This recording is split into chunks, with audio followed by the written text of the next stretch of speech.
네, 안녕하세요. 오늘은 일본에 가게 됐어요.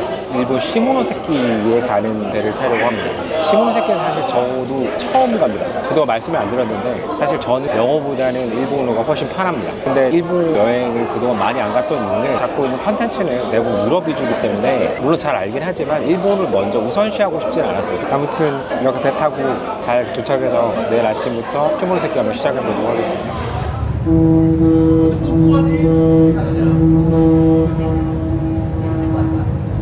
도착했습니다.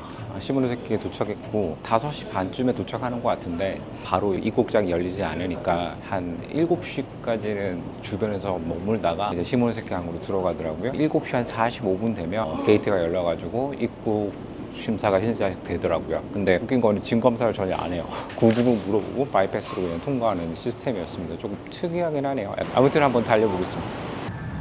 많이 시골스러워요. 아무것도 없어요. 하카타항은 내리면 번잡 느낌이 있는데 시모노세키는 내리니까 약간 공장지대 같은 느낌? 아무것도 없어요. 시모노세키 교통비도 만만치 않기 때문에 부담을 줄이고 싶다면 1일 교통권을 추천한다. 1일 교통권은 이곳 시모노세키 역 버스터미널 안내소에서 구매할 수 있다. Day. Just one. 교.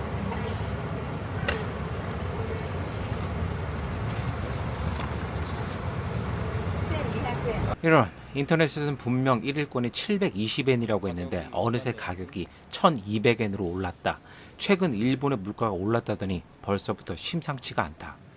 버스 안내소에 오시면 위에 번호가 있어요. 이게 몇 번 승강장이라는 뜻이고, 그리고 여기 보시면 승강장에 있는 그 플랫폼 바로 어디를 가야 되는지 이렇게 적혀 있어요. 버스 네임이 아니고 밑에 보시면 또 이렇게 그 거리마다 금액이 얼마인지 이렇게 나와 있습니다. 플랫폼 번호가 꽤 많아서 어렵게 느껴지겠지만 그냥 간단하게 생각하자. 중심가라고 할 수 있는 가라토 시장으로 가려면 1번에서 4번 플랫폼의 아무 버스나 타도 된다. 그러나 초마을까지 가고 싶다면 플랫폼 1에서 11번, 14번, 17번, 17번 Y 또는 플랫폼 2에서 20번, 21번 버스를 탑승하면 된다. 버스 탑승은 뒷문으로 타서 앞문으로 내리는 구조이며 비용 처리는 뒷문의 번호표 기기에서 번호를 뽑으면 정류장에 도착할 때마다 뽑은 번호표에 비용이 표시된다. 하차할 때 번호에 있는 금액을 기사 옆에 지불하고 내리면 된다. 이 모든 것이 귀찮다면 1일권을 구매해서 내릴 때 기사에게 패스권을 보여주며 하차하면 된다.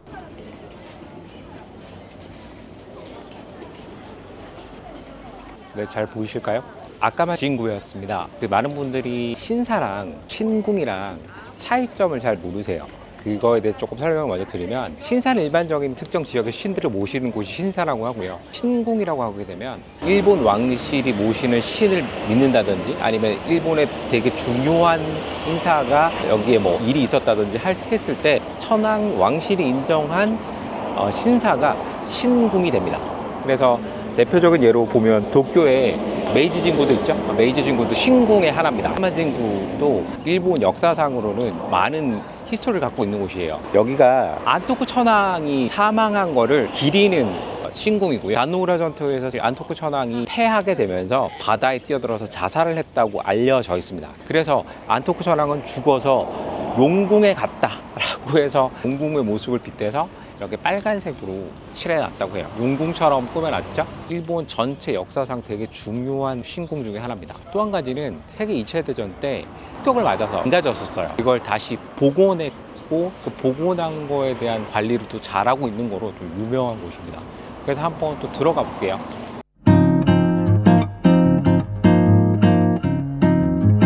입구에 되게 크게 옴처럼 해가지고 안토쿠 천황 캐릭터를 그려야 돼요. 저기 좀 보이실지 모르겠는데 틀에 용궁처럼 꾸미기 위해서 하나하나 바다의 해초 같은 거 그런 걸 많이 그려놨습니다. 아예 저기에 보면 아카마 신궁 회관에서 용궁관이라고 해놨어요. 부정을 씹는 액막이죠. 절대 여기에 있는 물은 드시면 안 됩니다. 손을 씻어서 정화한다. 저기 큰 문 있잖아요. 저게 현세와 이승을 가르는 공간이에요. 현생에 있던 묻은 안 좋은 기운들을 물로써 씻어낸다는 의미로 저렇게 많이 합니다.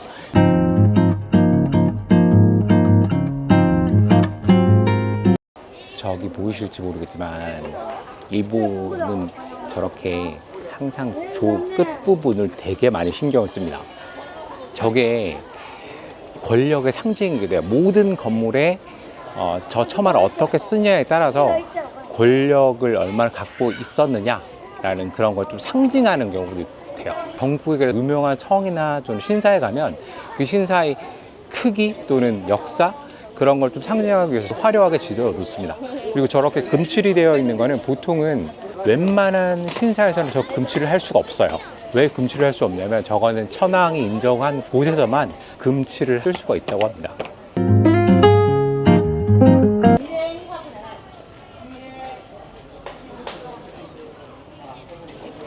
저거 보니까 어릴 때 생각이 좀 나요.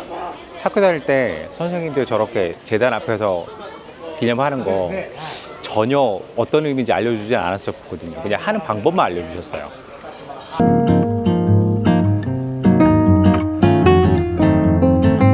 아마 드라마나 일본 영화를 보면 항상 저렇게 방울을 흔드는 게 보이잖아요. 저 소리를 통해서 귀신을 물리친다 뭐 그런 의미를 갖고 있어요. 그리고 그 옆에 보시면 그 등 같은 게 저렇게 있는데 1월 1일 날 이렇게 되면 향을 막 펴요. 그 향을 통해서 또 귀신들의 액막이를 한다고 합니다. 그리고 저기 보면 태풍 모양을 많이 보이시죠? 자연의 힘에서 가장 센 힘이 태풍이기 때문에 그 태풍을 통해서 또 귀신도 쫓아낼 수 있다는 의미에서 태풍을 많이 쓴다고 해요. 오미쿠지를 이렇게 걸어놨는데 좀 이쁘지는 않네요. 오미쿠지가 300엔 가격이 올랐다.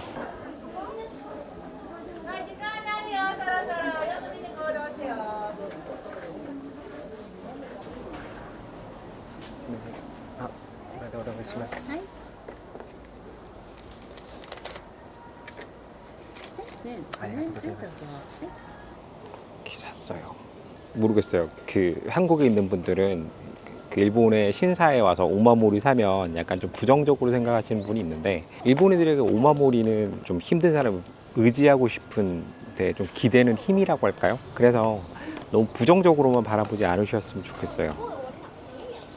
일본에서 천황이라는 존재는 뭐 젊은 세대는 좀 약간 많이 약해지긴 했지만 전통적으로는 좀 신격화된 존재이기도 합니다. 그 면에서 안토쿠 천황이 단노우라 전투에서 그 져가지고 이렇게 사망을 한 거에 대해서 많은 일본 역사서들부터 시작해서 아마 일본인들이 안타깝게 생각할 면이 좀 많더라고요. 원래 이 그 진구는 신궁이 아니었어. 아미타이샤라고 해서 타이샤급이었는데 그 천황 왕실에서 인정을 해서 신궁으로 올렸다고 합니다. 그런 면에서 주목을 받고 있는 것이죠. 스물세끼 오면 아까만 신궁은 꼭 오셔야 될 곳 중에 하나예요. 그러니까 용궁이라고 말씀드렸잖아요. 저 큰 문 앞에 바로 바다예요.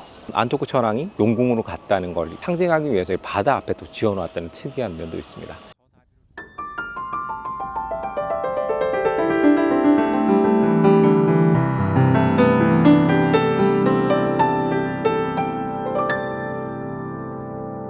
조금만 더 가면 저기가 이제 가라토 시장인데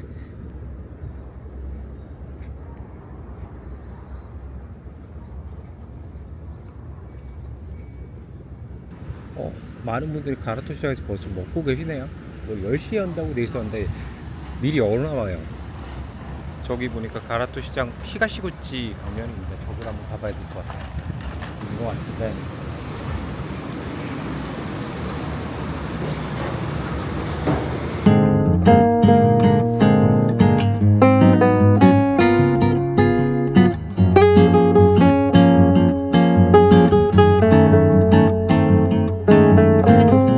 여기 되게 유명한데 근데 유명한 만큼 줄이 너무 길어요. 그래서 시간적 여유 되시는 분들은 여기 와서 먹어보시면 나쁘지 않을 것 같긴 한데 저는 이 줄을 기다려서 먹고 싶질 않아요. これも2つ2つはいありがとうございます。もしかして缶ビールはいないですか？缶ビールあるよ。朝日をキリン。あ、キリンでおキリン。願いします。キリン1本。 먹을 때 있을까?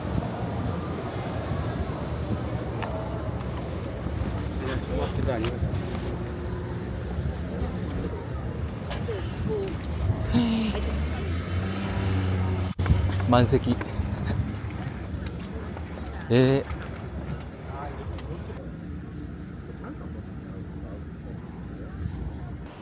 가라토 시장 와가지고 뭐 캔비어랑 그 다음에 이렇게 스시 이렇게 샀는데 솔직히 말씀드리면 와이프가 그 일본 그 후쿠시마 터지고 나서 일본에 와가지고 스시를 먹고 그러면 되게 혼냈단 말이에요. 근데 오늘은 혼자 왔잖아. 그래서 그냥 몰래 당당하게 먹어보려고요. 그렇게 해야 될 것 같아요. 가로토 시장 안에서는 음식을 먹을 수 있는 곳이 없기에 이렇게 탁 트인 바다를 보며 먹어야 한다. 생각보다 바닷바람이 강한 편이니 주의하자.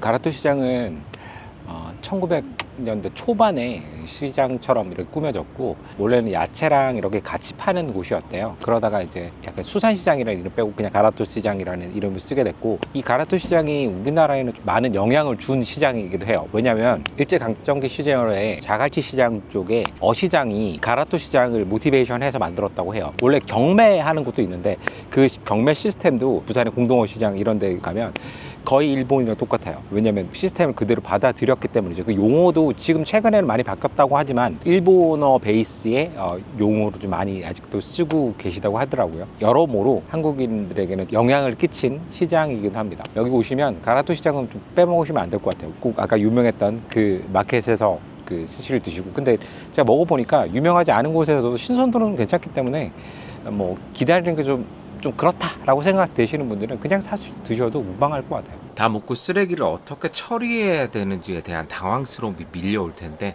바다 쪽 남쪽 입구에 이렇게 쓰레기를 버릴 수 있는 곳이 있으니 참고하는 게 좋겠다.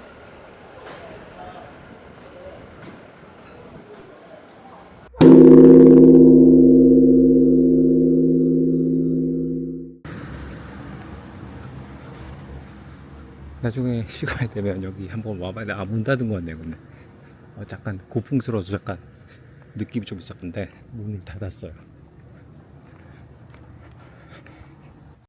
초마을은 되게 좀 한적한 게 있네요. 뭔가 느낌이 교토랑 좀 비슷해요. 교토 같은 느낌이 조금 있네요. 전통 가옥들이 좀 많이 남아있고, 이 가옥들을 지자체에서 유지하고 있을 수도 있지만 대부분 그 가문의 집에서 오랫동안 관리하고 있을 수도 있습니다. 일본은 웬만하면 그 가문의 집을 잘 안 팔아요. 안 팔고 그대로 대를 이어서 좀 이용하는 면이 좀 없지 않아 있기 때문에 이 동네만 몇백 년을 살고 계신 분들일 수도 있습니다. 모리저택까지는 조금 한참 걸어야 되네요. 거리가 좀 있어요. 야, 이런 느낌은 일본밖에 없을 것 같아요. 네. 아시아권에서도 이런 느낌을 가진 곳이 없죠. 네. 길에 쓰레기 하나 없습니다. 모리저택을 가려면 100m를 더 가야 된다고 하네요. 고잔지도 또 있어서 나중에 시간 되면 고잔지도 한번 가봐야 되겠어요.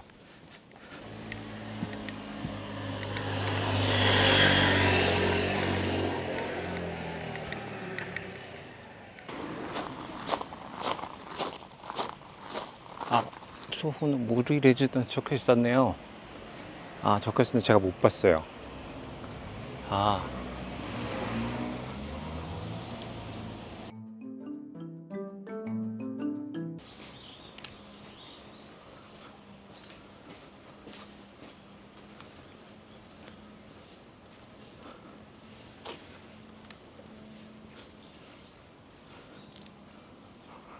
레스트룸.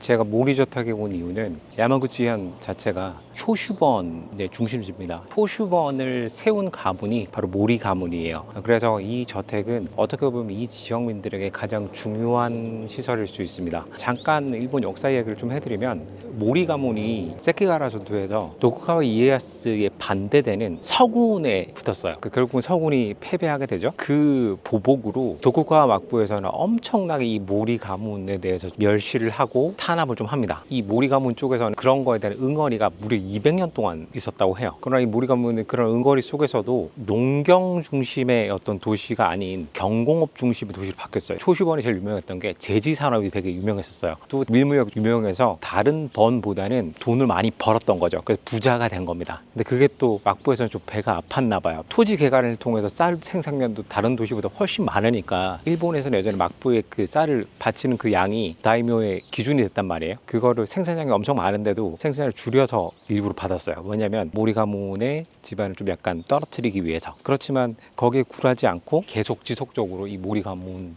주축으로 초슈번이 번성을 하게 되죠. 근데 너무 번성하다 보니까 남는 돈으로 무기를 또 사들이게 돼요. 군사력을 또 압권적으로 하니까. 그래서 막부에서는 사스마번을 통해서 초슈를 치게 만듭니다. 일부러. 사실은 사스마도 그렇게까지 초슈번을 치고자 하는 강력한 뭔가는 없었던 것 같아요. 처음에는 막부에서 치라고 하니까 어쩔 수 없이 쳐야 되겠죠. 결국은 초슈 정벌이라고 해서 1, 2차 초슈 정벌을 했지만 그래도 초슈는 망하지 않았습니다. 그래서 1, 2차 초슈 정벌 때문에 초슈번 사람들이 사스마번에 대한 반발감이 좀 컸어요. 그 소위 견원지간이라고 하죠. 그런데 이 두 번이 나중에 결과적으로 메이지 유신의 한 축이 돼요. 초슈번과 사스마번의 동맹을 시킨 게 그 유명한 사카모토 료마입니다. 사카모토 료마를 통해서 사초 동맹이 이루어지게 되고, 결과론적으로는 초슈번의 주축 세력들이 대부분 메이지 유신의 공신이 돼요. 이 주요 관직들을 초슈번 인사들이 다 맡게 되죠. 그래서 나중에 그 사스마번 사람들이 좀 열받아가지고 좀 그랬던 게 있어요. 모리저택을 필수로 이 동네가 좀 왜 유명하냐면 사무라이들이 같이 살던 동네란 말이에요. 근데 메이지 유신이 되게 되면 사무라이들이 약간 길을 잃게 되잖아요. 그렇다 보니까 마지막까지 이 메이지 유신 관련으로 거부를 했던 동네이기도 합니다. 초슈번에서 제일 유명한 요시다 쇼인이라는 분이 게임 분이었죠. 요시다 쇼인이 없었으면 초슈번이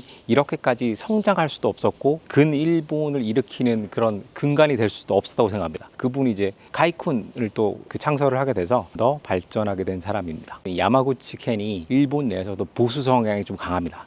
아베도 여기가 기반이에요. 이 보수 성향이 좀 강한 동네라는 거 좀 상식적으로 알아두시면 좋겠습니다.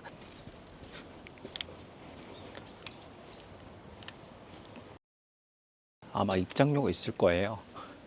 400엔인가 그랬던 것 같은데.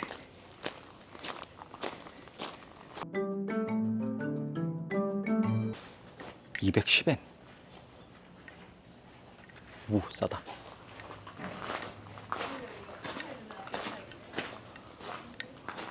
아.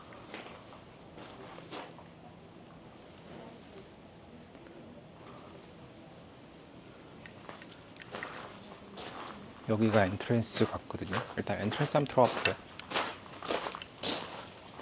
근데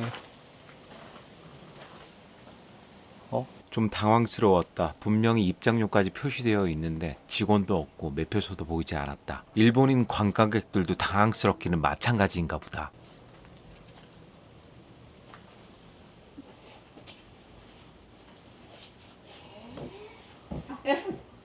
아,そうですか。あ、よかった。はい。もうちょっと緊張しました。あったいいんかあ、よかったあ、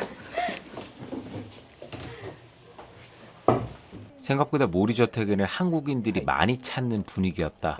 どちらの国ですか？あ、韓国です。あ、韓国さん。あ、韓国も。あ、あ、そうそうそう。あ、ありがとうございます。はい、いってらっしゃいませ。 이게 천황의 상징이에요. 천황의 상징이고, 현재 이거는 고가의 기지도 가도 요 문장을 그대로 쓰고 있죠. 개성에 쓰고 있습니다.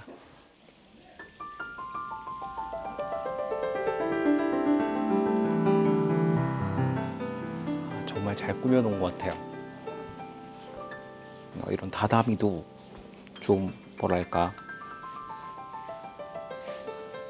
종이로 이렇게 버섯하고 감하고 이렇게 만들어 놓으셨네요.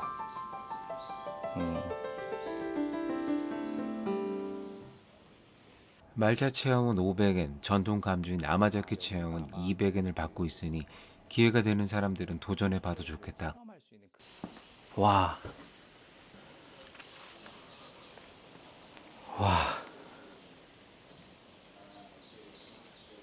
야, 이 감성을 같이 공유할 수 있었으면 좋겠는데 어렵겠죠. 한국인들에게는 여기에 역사적 인물들이 조금 가슴 아픈 사람일 수 있어요. 왜 그러냐면 초슈번의 인사들이 대부분 나중에 조선 총독부의 고위 관리직들을 다 한 자리 역임하면서, 그러나 이 초슈번의 역사를 봤을 때 이 사람들이 있었기 때문에 일본의 근대 역사가 만들어졌다 해도 과언이 아닐 정도로 중요한 인물들이 이 초슈번에 있었습니다. 일본어로 소통이 가능한 외국인이라고 하니 더 상세하게 설명해 주시려고 노력해 주셨다. 撮影が長州5っていうムービーがあって、その中の一部にここのあ、ここをここで。使われたあんです。はい。まだ開けられて構いませんのでね。あ、開けられて写真撮られても全然構いませんのはい、で。ありがとうございまはい。す。와.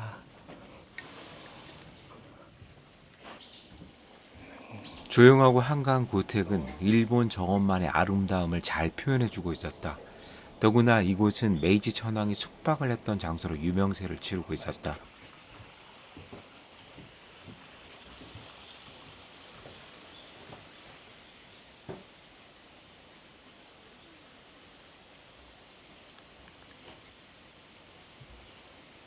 여기 메이지 텐노가 썼다면 이 건물이 얼마나 안전을 보장할 수 있다는 증명이 됐다는 것도 알 수 있겠죠.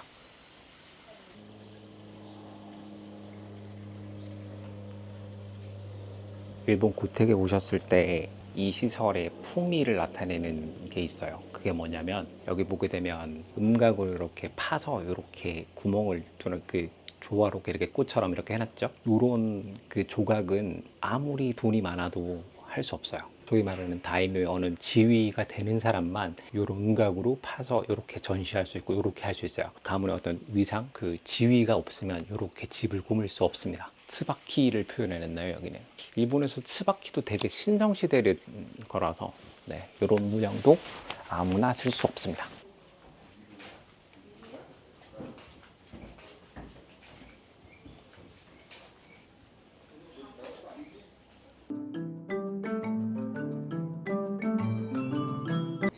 뭔가 있었던 것 같은데 없어진 느낌도 좀 드네요.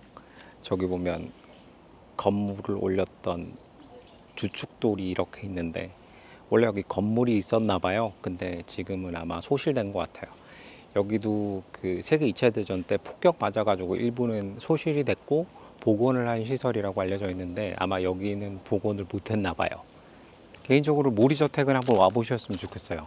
초후에는 호불호가 있어가지고 여기 와서 볼 거 없다고 이야기하시는 분도 인터넷에 보니까 있더라고요. 조금만 여유 관점에서 보시면 제가 볼 때는 훨씬 더 깊이 있게 또 여유 있게 보실 수 있을 것 같아요. 만족스러웠습니다. 다카스키 신사쿠 사카모토 료마 오료 세고돈. 원래는 계획이 없었으나 모리저택 인근에 유명한 고잔지라는 사찰이 있다고 해서 가보기로 했다.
고잔지는 1327년에 창건된 불교 사찰이나 메이지 유신 전후의 정치적 사건과 연관성이 높아 일본의 역사적 사건의 장소로서 더 유명하다.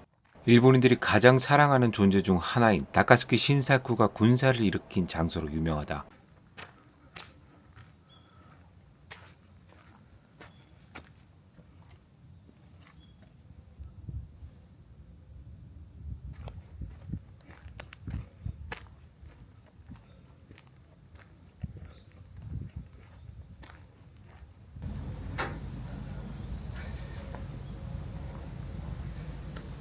경내에서 음식물 취식은 거절합니다.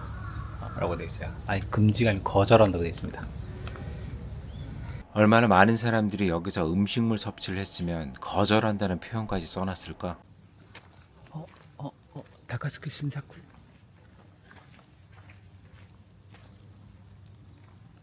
맞지?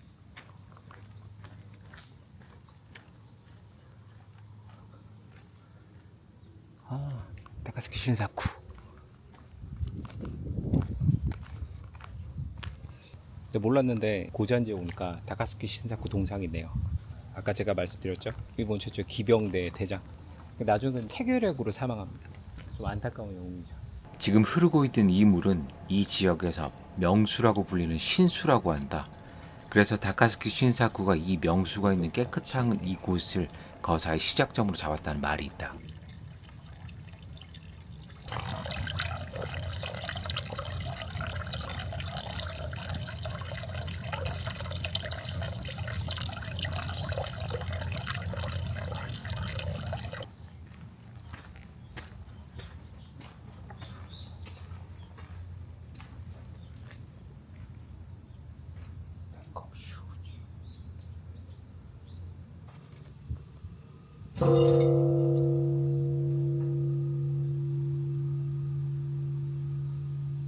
주변을 구경하고 있는데 분위기에 딱 맞게 사찰승이 종을 친다.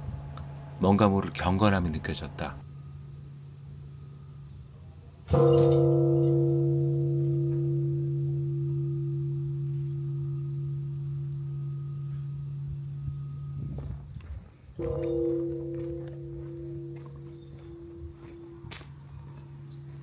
나온다.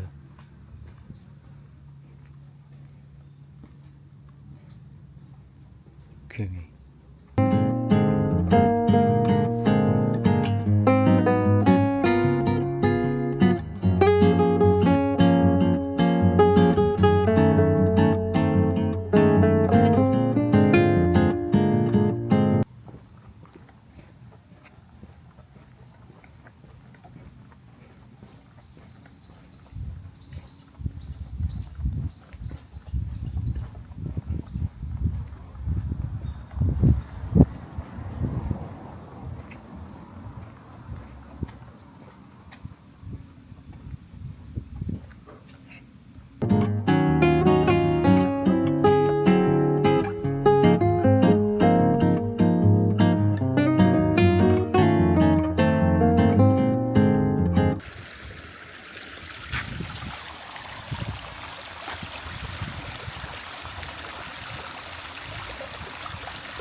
날씨가 너무 좋아서 이번에는 가라토 항구에서 배를 타고 모지코로 가보기로 했다. 바다만 건너면 16년 만에 다시 가는 모지코에 금방 도착할 수 있다니 좀 설레었다. 일단 티켓부터 사야 해서 티켓 부스를 찾아봤다. 다행히 눈앞이 잘 보이는 곳에 티켓 부스가 있어서 헤매지 않고 쉽게 찾았다.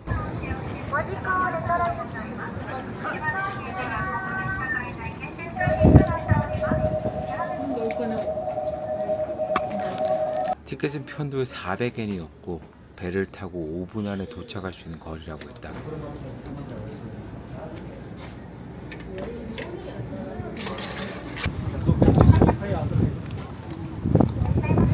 할 수 있을까?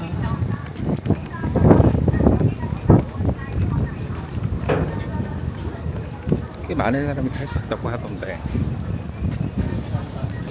아, 잘렸어요. 아, 저기서 인원 카운트를 재고 인원이 만석이 되면 제한을 하나 봐요. 얘가 되게 심하게 출렁거리는데.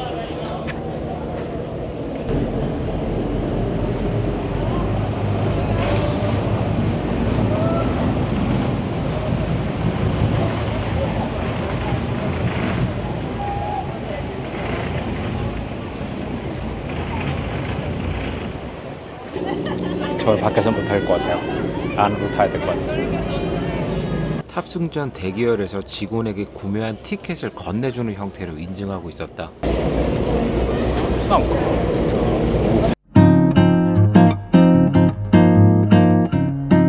우와, 기타나이. 배 안이 그렇게 깨끗하지는 않았다. 단거리 왕복 노선이라 청소는 제대로 하지 않는 것 같다. 많이 기다려야 되는데 바로 탈 수는 없어요. 바로 탈 수 있으면 운이 좋고. 배가 출발하자 저 멀리 가라토 시작이 눈에 들어왔다.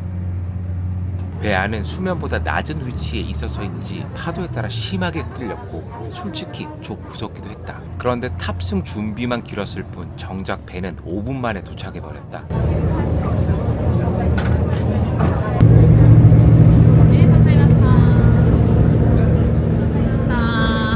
모지코에 한 16년 만에 온 것 같아요. 예전에는 부산에서 세코마루라고 해서 배가 바로 있었는데 이용객이 적어가지고 결국은 폐선됐어요. 그래서 지금은 이렇게 시모노세키에서 오던지 아니면 하카타에서 여기 오던지 둘 중에 하나만 할 수 있습니다. 별로 바뀐 건 없는 것 같은 느낌. 근데 뭔가 달라진 게 사람이 되게 많아요. 왜 이렇게 많지? 역시 예상외로 사람이 많은 이유는 단체 중국인 관광객들 때문이었다. 뭔가 예전하고 많이 바뀌었어요. 저런 것도 있고.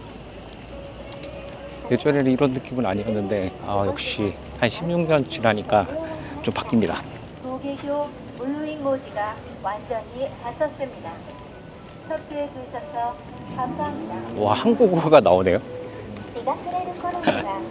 한국이 참 많이 오긴 오나 봐요. 이게 모지코 타워인데 가격은 싼데 올라가면 진짜 뭔가 없어요. 아무것도 볼 것도 없고. 다만 이제 이 관문 해협 보는 그 전경이 있는데 차라리 저기 반대에 시모노세키 쪽에 또 타워가 하나 있어요. 또 비슷한 거. 거기 올라가는 게 훨씬 더 낫다고 하더라고요. 자, 여기 도계교. 저도 올라가는 거 같지만 직접 걷는 건 처음이에요. 예전에 제 런던 영상 보시면 아시겠지만 이 도계교가 런던 브릿지의 기술 베이스로 만들어져 있어요. 그리고 이 베이스를 기반으로 부산의 영도다리가 또 만들어졌어요. 아주 역사적으로 중요한 다리이긴 합니다. 제가 가려고 하는 저기 비어하우스가 보이는 그분요. 장사를 했으면 좋겠는데.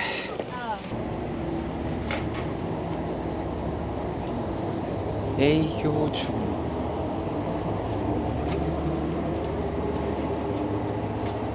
바이젠비어 팔고 페일 팔고 필스너 팔고 뭐 그러네요.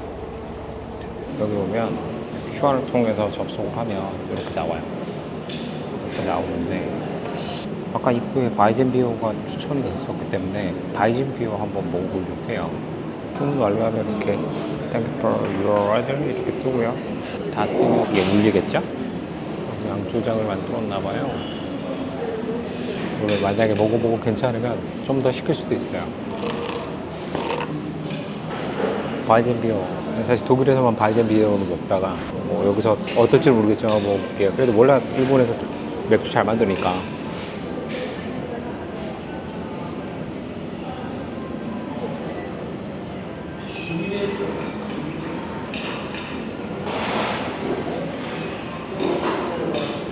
상급이에요. 괜찮은데요? 꽤 괜찮은데.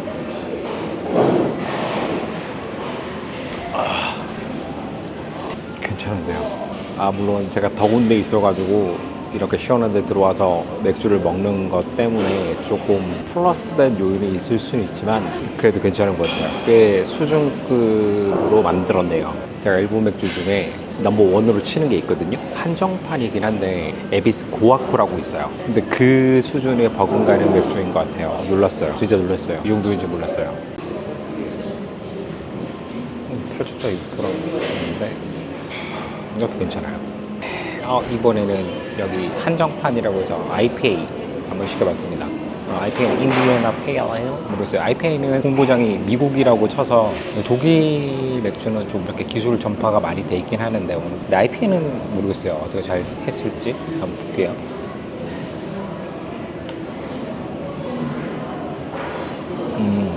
IPA 특징의 약간 콩콩한 맛이라고 해야 되나? 그걸 좀 연출은 했네요. 호흡의 약간 특이성을 잡아가지고 비슷하게 연출을 했는데 바이젠이 더 나은 것 같아요. 이 한정판이 정말 잘해서 한정판은 아닌 것 같아요. 이건 YJ는 훨씬 더 나은 것 같고 IPA는 한정판이라고 해서 그렇게 저를 추천드리고 싶지는 않습니다. 皆様に注意ですが、最初から港ハウスなどゆっくりとお買い物やお食事ができる施設も数多く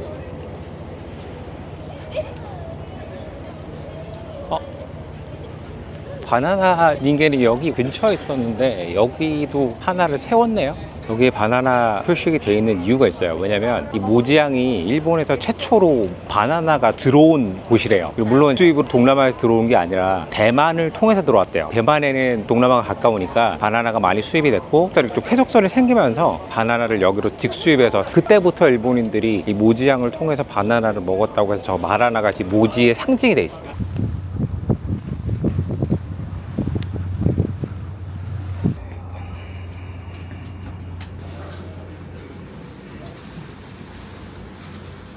저는 이 항구에서 내렸어요. 지금은 뭐 사용이 안 되고 있지만.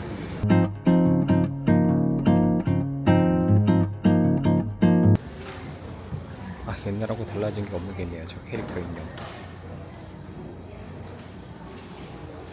그 모지세관은 일본이 근대화되면서 국제무역의 중심지였던 모지양의 모습을 그대로 간직하고 있다. 이 건물은 1912년, 그러니까 메이지 45년에 지어진 붉은색 벽돌 건물인데 당시 유럽 건축 스타일의 영향을 받아서 지어진 근대 역사 건물이다. 지금은 세관 업무는 안 하고 있고 대신 모지양의 역사와 옛날 세관이 어떤 일을 했는지 소개하는 전시 공간으로 쓰이고 있다. 그러나 사실 그런 내용은 큰 관심이 없고 입장이 무료며 고풍스러운 느낌의 건물에서 앉아서 쉴 수 있는 여유가 있다는 것이 가장 큰 장점이다. 3층도 있었네요. 여기 처음 올라가는 것 같은데. 근데 허무 아무것도 없어요. 그냥 공간. 아, 여기서 이걸 볼 수 있네. 도개고 올라갈 뭐 그런 걸 볼 수 있고.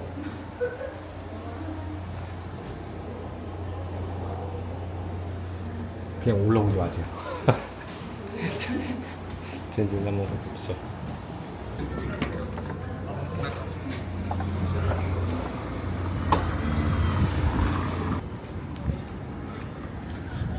여기가 미치 클럽입니다.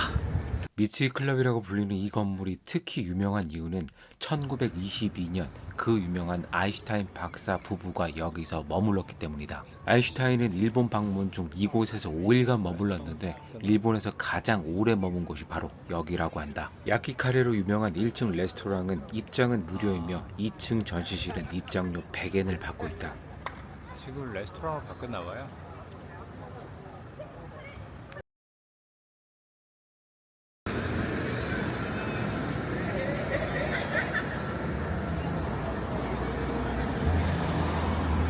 오지코역은 1914년에 완성된 목조 2층의 서양식 건물로 규슈에서도 가장 오래된 역이며 100년이 넘는 역사를 자랑하는 기차역이다. 독일의 건축가 헤르멘 롬슈텔의 감수로 좌우 대칭의 레오 르네상스 양식으로 설계되었다. 덕분에 역사적 가치를 인정받아 1988년 철도 역사로는 처음으로 일본의 국가 중요 문화재로 지정되었다. 16년 전 내가 봤던 모습보다 살짝 세련되어졌다는 느낌이 있었는데 알아보니 6년간의 복원공사 끝에 2019년에 재오픈했다고 한다. 사진 스팟으로 꽤 유명하니까 연인과 함께라면 꼭 기념 촬영을 하는 것이 좋겠다. 예전에 고쿠라 갔을 때 탔던 기차.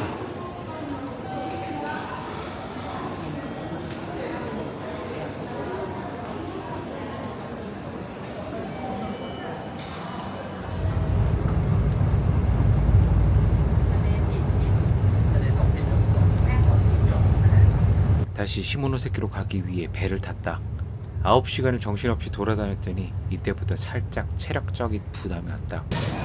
일단 생각보다 좀 지쳐가지고 숙소에 던져가지고 짐을 정리한 다음에 다시 나와야 될 것 같아요. 그래서 나올 거예요. 시간 좀 걸리겠죠? 아무튼 일단 그렇게 해보겠습니다.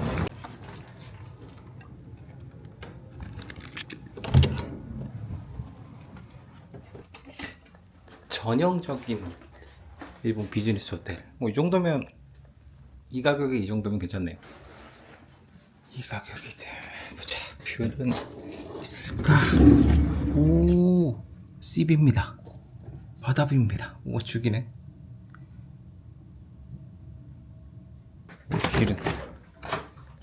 욕실은 뭐 약간 토요 코인이랑 똑같은 것 같아요.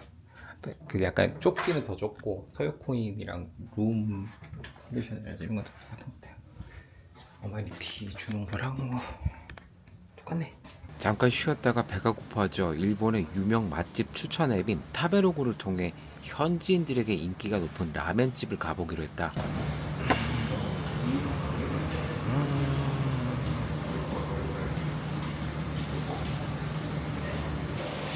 라면 먹기 전에 일단 남아비루부터.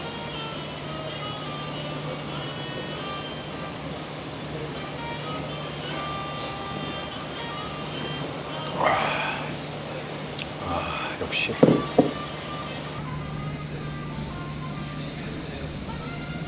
차슈랑 그리고 이거는 새우 같긴 한데 일단 먹어보겠습니다.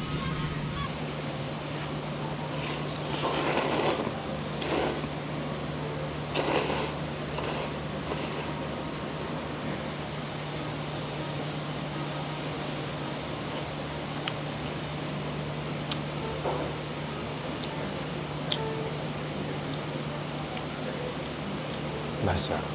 일단 그 기계면이 아니고 생면이에요.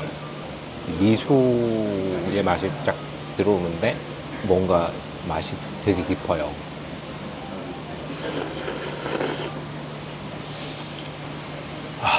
진짜 오늘 하루도 보상받은 느낌이에요. 진짜 제가 일본에 오면 우동은 안 먹어도 라면은 꼭 챙겨 먹는 편이거든요. 그 이유가 우동은 뭔가 깔끔한 맛은 있어요. 근데 그거 아시죠? 맥주랑 같지는 않아요. 여기 라면은 꼭 맥주랑 같이 드세요. 나우유로 같이 먹어야지 진짜 맛을 느끼실 수 있을 것 같아요. 그래서 오늘 체력적으로 좀 힘들었는데 이거 먹으니까 원기 회복되는 느낌이에요. 여기 이 가게 꼭 오세요. 진짜 꼭 오셔야 돼요. 진짜 맛있어요.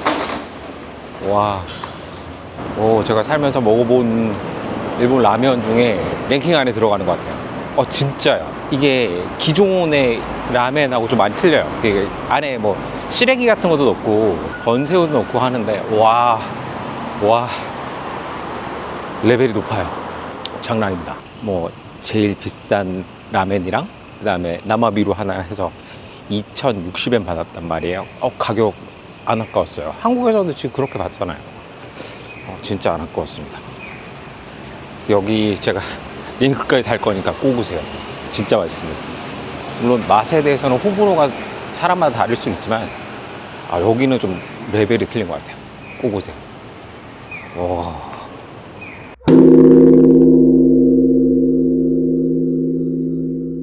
시모노세키의 아침에 찾아왔다. 지금은 맑은 날씨지만 오후부터 폭우가 내린다는데 벌써부터 걱정이 크다. 걱정해도 답은 없으니까 그냥 1차 지금부터 시작해본다. 여기 유메타워, 일단 모지코에 있는 타워랑 또 짱도마차라고 하더라고요. 그래서 한번 가보기로 했습니다. 일단 밑에서 보니까 꽤 높네요. 꽤 높고 모지코에 있는 타워보다는 훨씬 그래도 현대적인 느낌입니다. 가려면 여기가 1층이고 4층에 올라가서 유메타워를 갈 수 있다 라고 돼 있네요.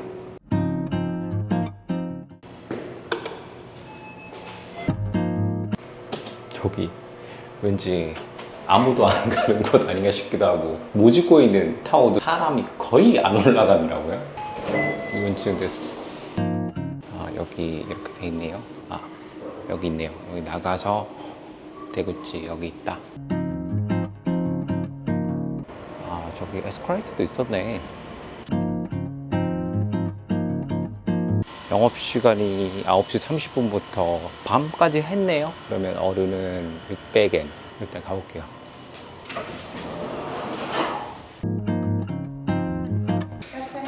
네. 안녕하세요. 一人はい。 600円がはい。もしかしてカードでいいんですか？はい、カード使います。そうですね。はい。レシートです。2枚目がチケットです。 아, 감사합니다. はい、ありがとうございます。チケットの QR コーします。はい。でルーターどうぞ。はい。中に入られましたら30回30分はい。クローズボタンお願いします。ありがとうございまありがとうございす。ます。 30. 上に参ります。ドアが閉まります。 네, 티켓이에요. 카드 사용 가능했고 일부러 한국어로 한번 해봤어요.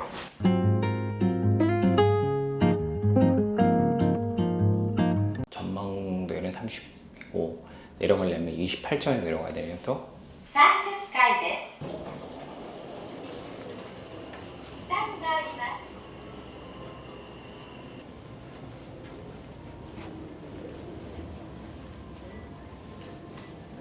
전 세계 어디 타워를 가도 똑같은 게 타워의 최상층은 비슷하게 생겼어요. 여기서 보면 저기 간문다이교 보일 수 있고 그리고 저기 모지코죠. 저기 앞에 있는 모지코 타워는 그냥 건물에다가 전망대 올린 거라서 뭐 그렇게 감흥도 없고 층고도 이거보다 좀 낮아서 추천드리고 싶지는 않아요.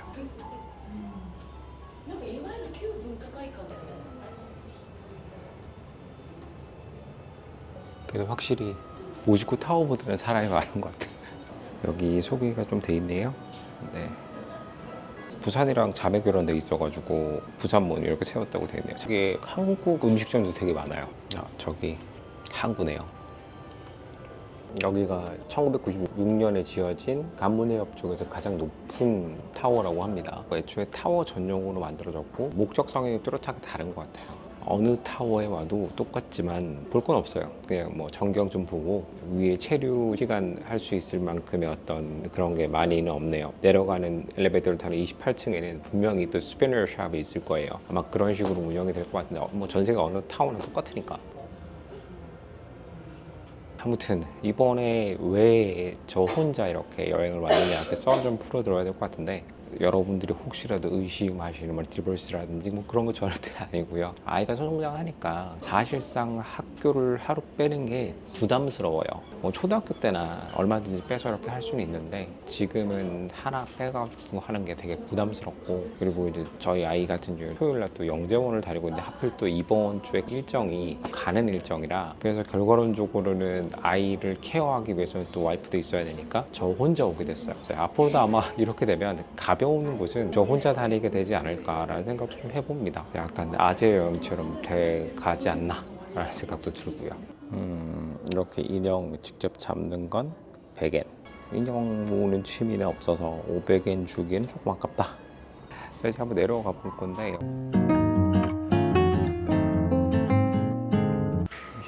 29층에는 자판기 있고요. 아마 이렇게 야간에 이렇게 폭죽 퍼레이드 같은 것도 했나 봐요, 예전에.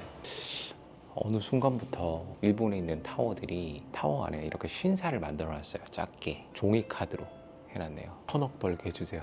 건물주 되게 해주세요. 저 롯데 팬이지만 하나 이글스 우승 같은 예전에 힘들었던 시기를 겪었던 이슈가 있으니까 꼭 하나 우승해봤으면 좋겠습니다. 롯데는 언제 우승할지 모르겠지만 쿠마몬이 왜 여기 있죠? 쿠마몬은 여기 있으면 안 돼. 물론 쿠마몬이 일본을 대표하는 캐릭터화 돼가지고 그렇지만 이 동네에 쿠마몬이 있는 건 좀 그런 것 같아요.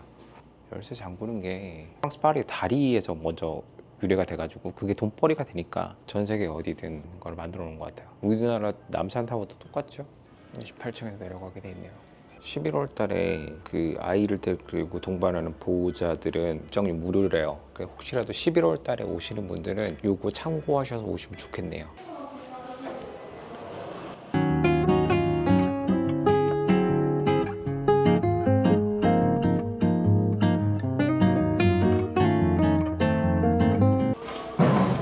뭔가 막쓰리 같은 느낌인데요.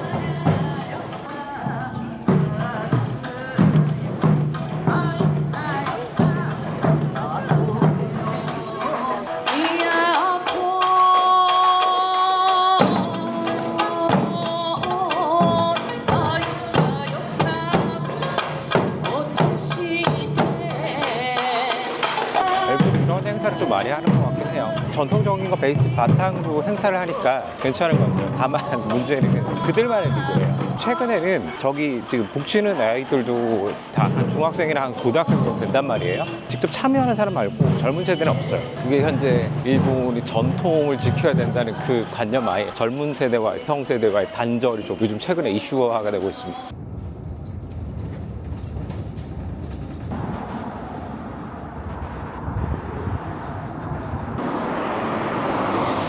시립미술관에 올 계획은 처음에 없었는데 딴 거보다 알폰소 무어 작품이 한 작품이 있어요. 그거 보러 왔습니다.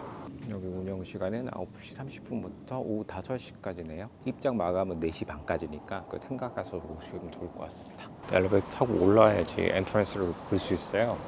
운이 좋네요. 이집트전 하네요. 딱 리미 타임 맞춰서 운이 좋은 것 같아요. 한번 들어가 볼게요. 운이 좋았던 게 아니고 운이 나빴네요. 이집트전 한다고 나머지 작품들 다 뺐어요. 딴 데로 다 빼고 진짜 온리 이집트전으로만 하고 있더라고요. 그래서 조금 원래 원했던 알프스 모아 작품을 못 봤습니다. 근데 이집트 작품전 보긴 봤는데 주말이라고 할증 더 붙더라고요. 총 1,400엔에서 봤던데 저도 좀 몰랐던 게 일본 내에 이집트 유물들이 꽤 많았네요. 일본 내에 전국에 있는 이집트 유물들을 다 모아놓은 느낌. 그리고 제일 많았던 게 와세다에서 예전에 이집트 발굴 작업을 했다고 적혀 있더라고요. 1960년대. 그러니까 그때 당시에는 일본이 한참 경제 부상해갖고 거의 선진국이었으니까. 그래서 아마 와세다 대학에서 최초의 발굴 작업을 해갖고 와세다 대학 측에서 보유한 작품도 좀 많았던 것 같고 토카이 대학에서 발굴 작업도 참여하고 토카이 대학 소유도 되게 많았어요. 작품들이 이제 일본 내에 생각보다 이집트 작품이 많이 보유하고 있어서 조금 놀랐습니다. 아마 1960년대쯤에 이집트에 한참 유물들이 외국으로 반출이 많이 됐단 말이에요. 그 이후에 이제 70년대 이집트 정부에서 아예 차단을 내렸고 그 이전에 수집된 작품들이 일본에 꽤 많았던 것 같습니다. 그래서 뭐 알폰소 모아 작품 못 본 거는 조금 아쉽긴 하네요. 이것도 운이죠 뭐.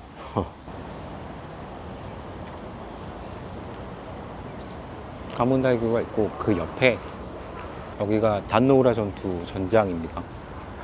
어제 잠깐 아까마즈 인구에서 소개드렸던 안토쿠 천왕이 패배하는 곳이죠. 일본 소도시일수록 영화와 드라마 촬영과 관계된 곳을 상당히 강조하는 편인데 이것도 2005년 NHK 드라마 요시츠네 주인공인 타키자와 히데아키의 핸드프린팅이 되어 있었다.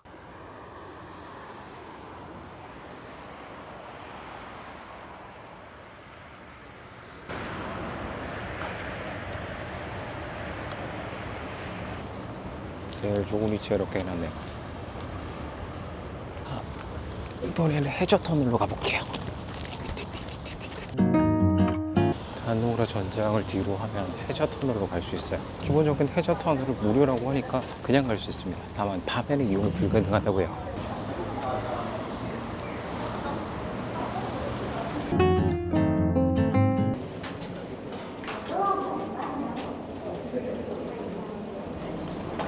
여기가 가문 터널인가 봐요.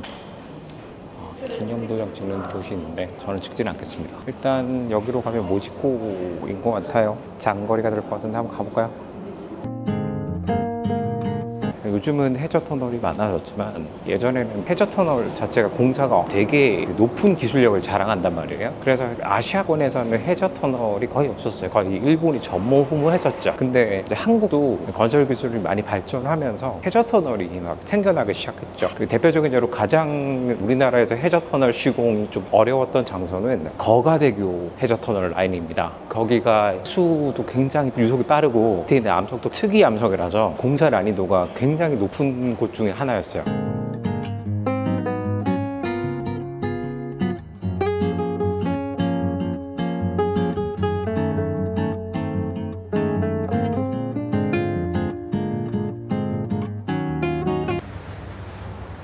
어디든 여기 다 보고 가. 야마구치 켄, 후쿠오카 켄 이렇게 나뉘어서 딱딱 경계네요. 이것도 볼거리네요.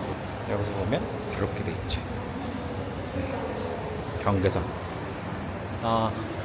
와, 여기 지금 설명이 나와 있는데 1937년부터 계획돼서 만들어졌대요. 전쟁 때문에 중단된 적은 지금 21년 세월에 거쳐서 1958년 3월에 완성된 해저 터널이랍니다. 차도 아래는 사람과 자전거 지나갈 수 있도록 인도를 갖추고 있고, 간문선 1973년에 개통된 간문교는 혼슈와 규슬린 대동맥으로서 현재도 중요한 역할을 하고 있다. 뭐 이렇게 돼 있네요.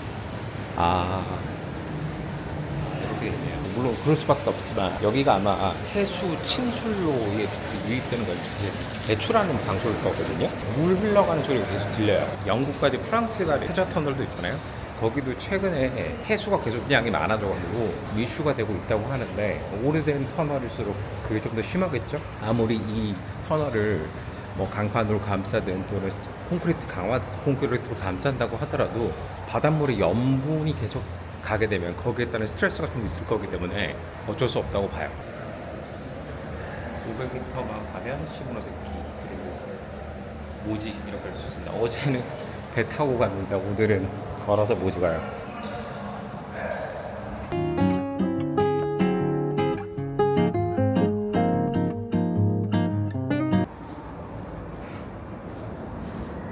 반대편 이렇게 있네요.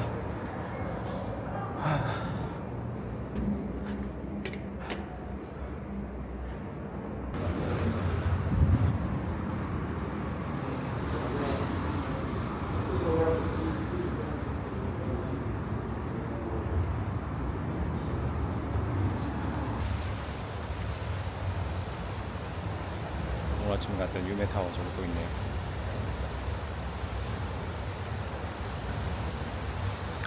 밑에 신사도 있는 것 같은데?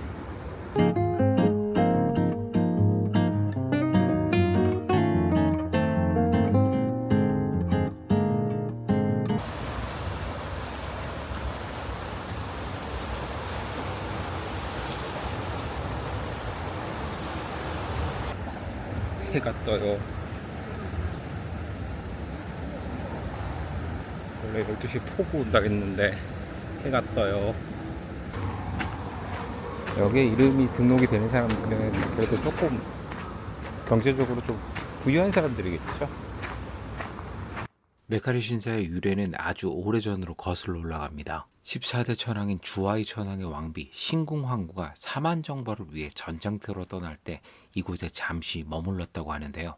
그때 신의 도움을 받았고 나중에 그 은혜에 보답하기 위해 이 신사를 지었다고 합니다. 메카리는 미역을 벤다는 뜻인데요. 왜 이런 이름이 붙었는지는 지금부터 소개할 특별한 제사에 대한 이야기를 듣게 되면 알 수 있습니다. 매년 음력 설날 이른 새벽 메카리 신사에서는 아주 특별한 의식이 열립니다. 후쿠오카 해안 무형문화재로 지정된 메카리 신지입니다. 새벽 2시 30분쯤 3명의 신관이 전통 복장을 입고 한겨울 차디찬 바닷속으로 들어갑니다. 그리고 바위 위에 붙어있는 미역을 하나하나 직접 베어 신전에 바치는 거죠. 예전에는 이 제사를 보면 눈이 멀어진다는 금기가 있어서 아무도 구경을 할 수 없었다고 합니다. 하지만 종전 이후부터는 일반인들도 볼 수 있게 됐죠. 이 신비로운 의식은 유명 작가 마스모토 세이초의 소설 시간의 습속에 등장하면서 전국적으로 알려지게 되었죠. 복을 가져다 준다는 믿음 때문에 지금도 많은 사람들이 새벽부터 이곳을 찾고 있습니다. 관문터널을 지나오신 분들이라면 이 신사는 놓치지 말아야 할 중요한 관광 포인트입니다. 후쿠오카 켄에 있는 관문대교 입구 쪽입니다. 거의 비슷해요. 어차피 또 배 타려면 모지코까지 걸어가야 되기 때문에 그 걷는 거리나 여기 해저터널 가는 거리랑 비슷하더라고요. 그래서 다시 해저터널로 가기로 했습니다.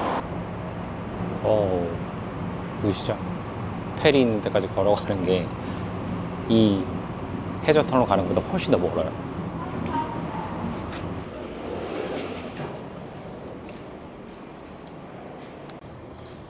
여기 이렇게 각자 되어 있네요. 한번 찍어보도록 할게요. 이렇게인 것 같은데 이렇게 나오네요. 그럼 반대편에 또 있겠죠? 아까 전에는 여기 시간이 얼마나 걸리는지 체크를 안 했단 말이에요. 그래서 시간 체크해가지고 한번 가볼게요. 한 10분 안 걸렸네요. 그리고 저거 사람 없을 때 찍어 놓을게요. 중간에 좀 떴지만 그래도 잘 찍은 것 같아요.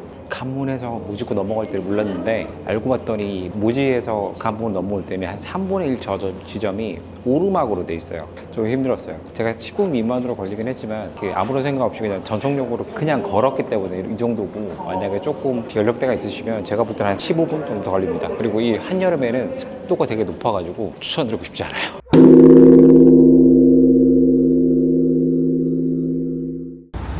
어디 갈 거냐면 북부 영국 영사관.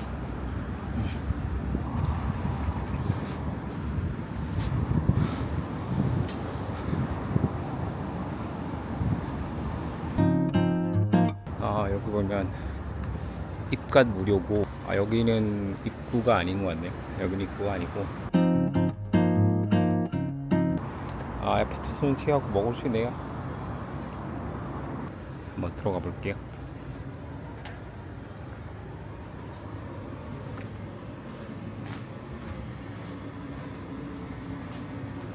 아, 여기 엔트런스래요. 들어가 볼게요.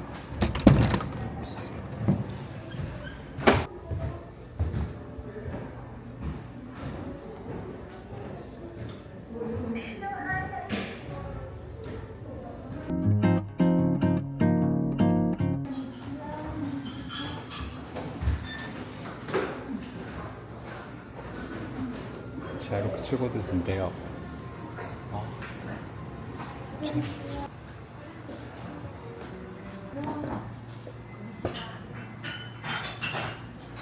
すいません。はい。アイスコーヒーと、もしかしてスコーンはありますか？スコーン、はい。はい、スコーンください。かしこまりました。じゃあスコーンとアイスコーヒーで。はい以上ですありがとうございます。ありはい、失礼します。ありがとうございます。ありがとうございます。먹어볼까요? 저는 원래 아이스 커피 안 먹는단 말이에요. 한여름에도 뜨거운 커피만 먹거든요. 근데 나이가 드니까 여행하면서 더운 날에는 아이스 커피를 자동적으로 찾게 되더라고요. 늙었나 봐요.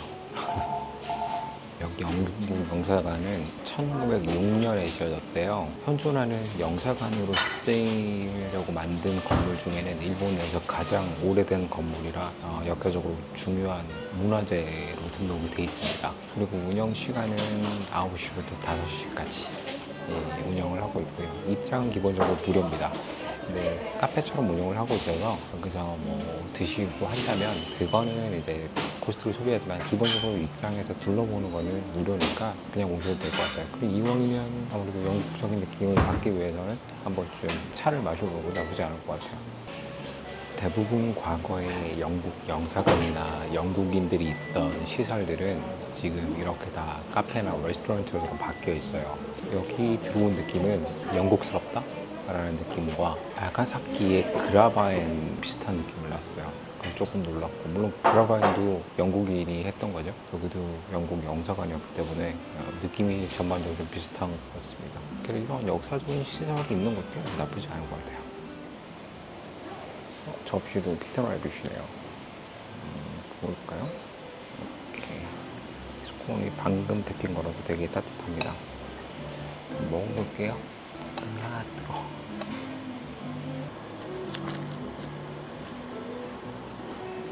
맛을 잘 재현한 것 같아요.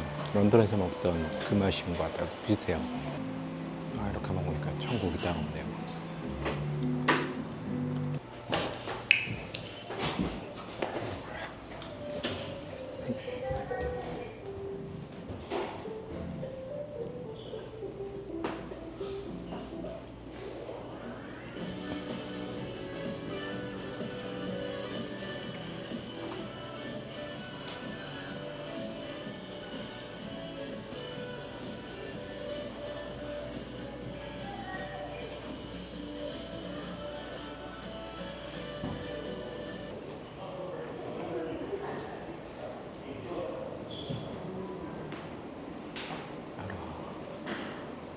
벽날 먹고 있네요.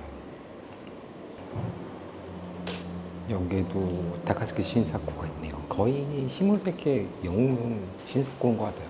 아, 저기 끝에 요시다 쇼인도 보이고요.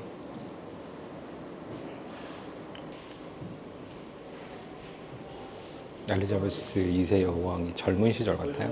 한 40대 전후의 초상화 같은 느낌이 드네요. 여기도 벽난로가 있고요.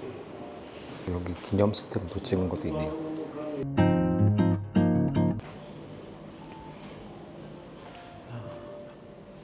여기 스베니어 샵. 스미마셍.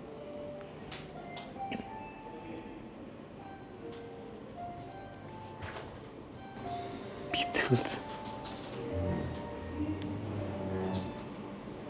English Black University 있는데 가격은 런던이 더 싼 것 같아요. 피터 래빗. 거의 피터 래빗 제품 같네요.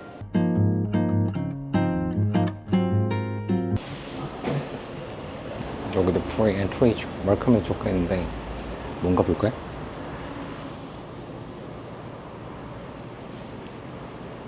여기도 무슨 시설인 것 같긴 한데 뭐 지금은 아무것도 없이 텅 비어 있네요. 뒷문으로 나가 볼까요? 여기가 원래 전기적으로 들어오는 엔트런스는 여기로 들어와야 되는데 제가 옆으로 들어왔네요. 아쿠아리움 엔트런스 저기 있다고, 여기 있다고 돼 있네요. 가이교칸. 한국은 수족관 이런 표현을 많이 쓰는데 일본말로도 가이교칸 이런 표현을 쓰네요.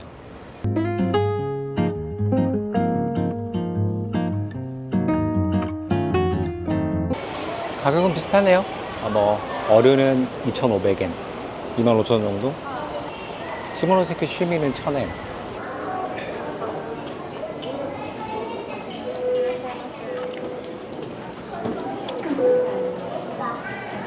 펭귄 마을은 여기고 BC부터 먼저 가볼게요. 사진 찍을 수 있는 펭귄이 있고요. 여기 펭귄 쪽으로 갈 수 있는 계단이 있네요.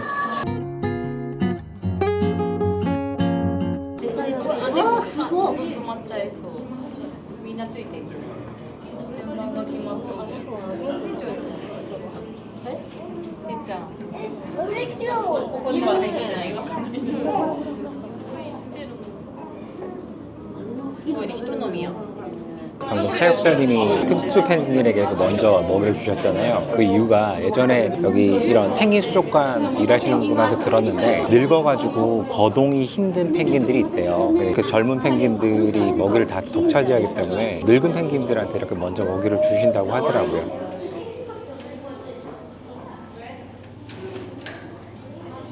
와.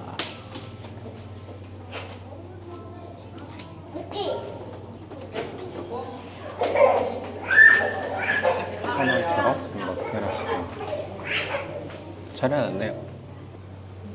이제 거의 일본은 할로윈을 매년 챙기는 느낌이에요. 하나의 관광 이벤트로서 활용을 하고 있는 것 같아서 우리나라도 최근에 할로윈을 되게 챙기고 있긴 하죠. 여기 원래 펭귄들이 나와서 활동할 수 있는 공간인가 봐요. 지금은 펭귄들에게 너무 더워가지고 여기 활동을 못하겠지만 아마 겨울 되면 여기까지 나와가지고 활동을 하겠죠. 요즘은 어디든 대관람차가 그냥 기본인 것 같아요.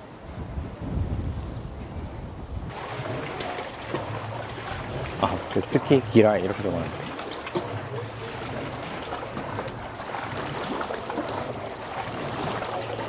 바다품이 나오는 시간대를 이렇게 정해놨네요. 1회차에는 아침 오전 11시 30분부터 나오고 2회차에는 4시 30분부터 나오고 이렇게 돼 있어요. 근데 바다표범이 지내기에는 좀 공간이 협소하지 않나 그 생각도 좀 드네요. 물론 한 이 정도면 시설로서는 적당하다고 보이겠지만 지금 바다표범 크기에 비해서는 조금은 작아 보여요. 몇 년생이 나오네요. 2010년생, 2000년생 제일 오래됐고 2009년생, 2022년생 이렇게 있네요.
나그리고스 독고장.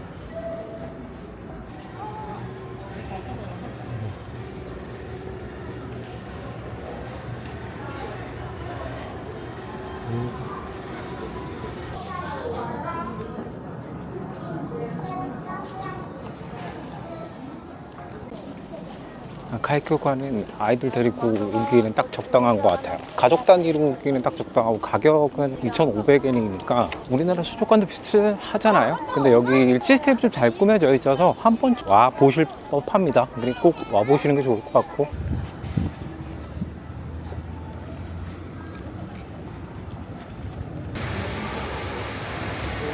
모스버거다. 모스버거 한번 먹어볼까?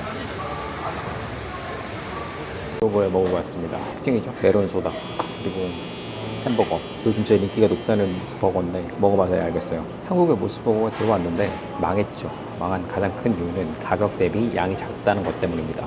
최근에는 일본 내에서도 여러 미국 버거 브랜드가 막 들어오면서 가격 대비 열의에 있는 사항이 몇 가지가 있어서 잘 안 된다고 해요. 조금 안타깝긴 합니다.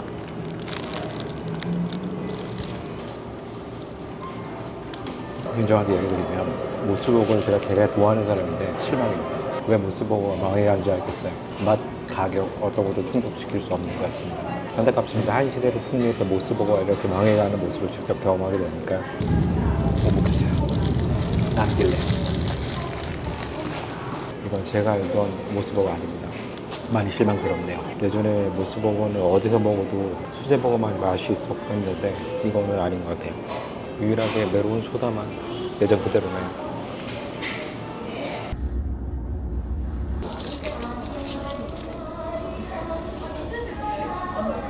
왜 아들이랑 있는 거죠? 한국 따라서 그런가? 근데 약간 북한에서 들을 법한 아들이랑이 나오는데 시민 여러분께 안내 말씀드리겠습니다. 오늘도 성녀를 이용하여 주셔서 대단히 감사드립니다. 이번 여행의 좀 단점?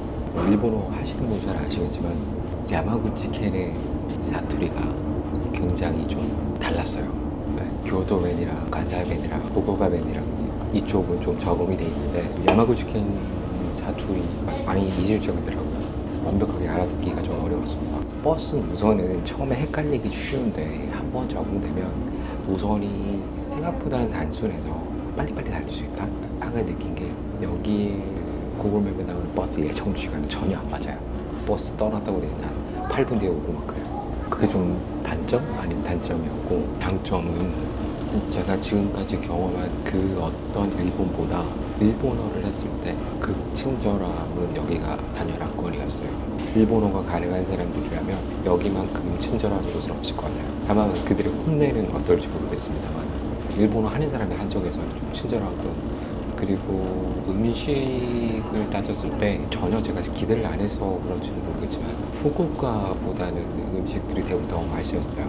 뭐 라멘부터 시작해서 여러 가지 음식들이 좀 더 맛있었던 것 같고, 가라토 시장 그 스시는 소문대로 되게 두꺼운 사시미가 들어가서 초밥을 먹을 때 약간 이런 류의 초밥도 있구나 라는 생각이 좀 들었어요. 도쿄의 그 얇은 초밥 이런 거 먹다가 여기 와서 막 엄청난 두께의 이런 초밥을 먹으니까 느낌이 좀 색다르긴 했어요. 그런 것도 장점이었던 것 같고, 배 타는 게 되게 너무 저렴해서 일본에 여행 갔을 때 경제적 타격이 1도 없을 것 같은 느낌이지만 일본 역사에 대해서 조금 아시는 분들은 여기가 좀 괜찮을 거예요. 근데 일본 역사를 전혀 모르신다, 그리고 일본어를 전혀 모르신다 그러면 제가 볼 때는 이 도시는 조금 애매해요. 제가 이런 생각을 해봤거든요. 만약에 제가 아니라 저희 와이프가 와가지고 일본 한마디도 못하는데 또 역사도 하나도 모르고 여기 왔다, 재미없을 것 같아요. 그게 이 도시를 평가하는 딱 맞는 말인 것 같긴 해요. 여행 좀 하실 분들은 배경 지식을 좀 쌓고 오셔야지만 좀 더 접근할 수 있을 것 같아요. 테스트 삼아서 영어를 좀 써봤는데 다른 그 어떤 도시보다 영어 못해요. 차라리 소통을 위해서는 한국어가 더 잘 통할 수도 있고, 또는 이제 일본어를 하셔야지만 좀 소통이 좀 더 잘 될 것 같아요. 우지코는 좀 영어가 좀 잘 소통이 되는 것 같은데 좀 시모노세키 주변은 영어로서도 잘 안 됐어요. 특히나 초우무라가 진짜 인상적이긴 했는데 약간 교토 같은 느낌도 좀 나고 인상적이긴 했는데 영어가 1도 안 통해요. 마을 전체가 그냥 온리 일본어예요. 추모를 사진 찍는 건 괜찮을 것 같아요. 가이드가 있으면 괜찮을 것 같아서 뭐 배경 설명해주고 이렇게 넣으면 괜찮을 것 같은데 가이드 없이 간다? 그러면 조금 별로예요. 잘못 산 것 같아요. 아사히 캐니 시리얼이 이와테현 시리얼이래요. 부산에서 파는 대부분 아사히 캐니 시리얼은 D로 돼 있을 거예요. D로 돼 있는 거는 전부 다 하카타 공장에서 만든 거고, 시리얼이 안타깝게도 이와테현 시리얼입니다. 이와테현은 그 후쿠시마 근처라서 저 방금 보러 먹었어요. 안타깝네요. 말만 들으면 죽을 것 같아요. 먼저 여기까지 할게요. 다음에 또 다른 여행지도 어디가 될지 모르겠지만 그때 또 찾아뵙고